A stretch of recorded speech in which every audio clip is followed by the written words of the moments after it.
On souhaitait vous présenter aujourd'hui des conseils si vous vous retrouvez dans une situation où vous êtes face à une victime, que ce soit un ami, un proche, un collègue, qui est inconscient mais qui respire. Vous allez voir qu'il y a 3 étapes différentes dans cette situation.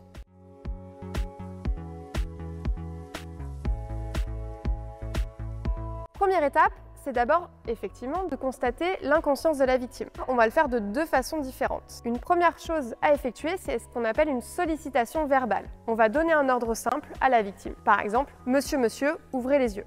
Une fois qu'on a constaté que la victime n'ouvrait pas les yeux, on va pouvoir faire une deuxième sollicitation, ce qu'on appelle une sollicitation physique. Ici, on va placer nos mains dans celles de la victime et lui demander tout simplement de serrer nos mains. Attention, on place bien nos 2 mains dans les 2 mains de la victime. Pourquoi? Tout simplement, la victime pourrait être paralysée ou avoir une faiblesse au niveau d'un de ses bras et donc on pourrait passer à côté.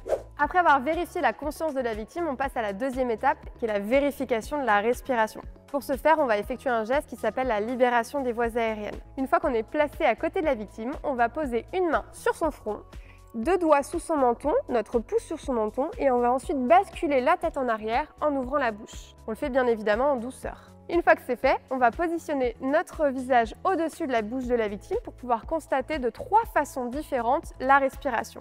Premièrement, c'est visuellement.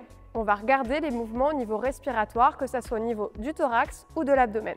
Deuxièmement, c'est au niveau du souffle. On peut potentiellement sentir sur notre joue le souffle de la victime. Et la dernière façon de sentir la respiration, c'est de l'entendre. On peut entendre, en plaçant notre oreille au-dessus de la bouche de la victime, qu'elle respire bien.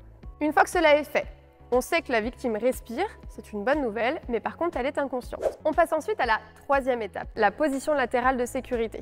La raison pour laquelle on fait la position latérale de sécurité, c'est parce qu'une personne qui est inconsciente va avoir tous les muscles du corps qui sont relâchés. Et la langue étant un muscle, elle va elle-même aller se positionner dans le fond de la gorge, parfois empêchant l'air de passer. Pour éviter ça et pour éviter à la victime de s'étouffer, on la bascule sur le côté. La première étape de la PLS, c'est tout d'abord de retirer les lunettes de la victime.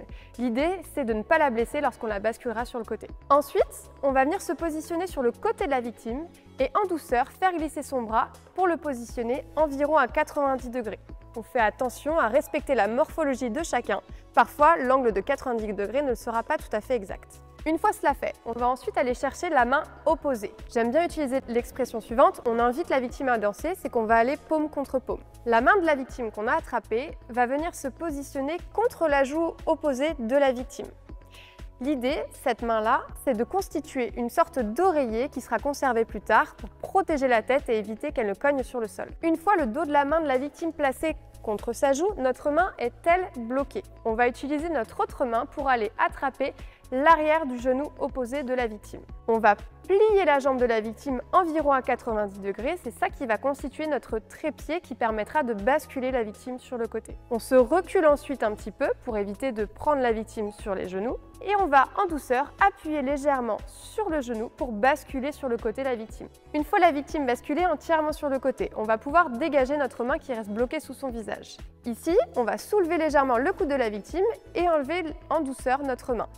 Enfin, on va positionner la jambe qui se trouve sur le dessus de la victime en trépied de façon à empêcher qu'elle ne bascule sur le ventre. Dernière étape, on va venir ouvrir la bouche de la victime pour lui permettre d'évacuer les liquides qu'elle aurait à régurgiter et on va positionner notre main sur son ventre. L'idée, c'est de vérifier qu'elle est toujours en train de bien respirer. On appellera ensuite les secours ou vous pouvez faire appeler les secours par un témoin. Pensez également à bien couvrir votre victime et à la protéger des intempéries si jamais vous êtes à l'extérieur. Je vous rappelle que ces gestes sont à effectuer uniquement sur une victime qui est adulte et pour laquelle nous ne suspectons pas qu'il y ait un traumatisme. Si vous suspectez qu'il y a un traumatisme, attention, on ne bascule pas en PLS, on se contentera de faire un maintien de la libération des voies aériennes, ce geste effectué pour basculer la tête en arrière. Également, en cas de pandémie, il est recommandé de se contenter de cette bascule de la tête en arrière, la libération des voies aériennes. C'est tout pour aujourd'hui, j'espère que cette vidéo vous aura plu. Je vous dis à bientôt pour de nouvelles vidéos sur les gestes de secours.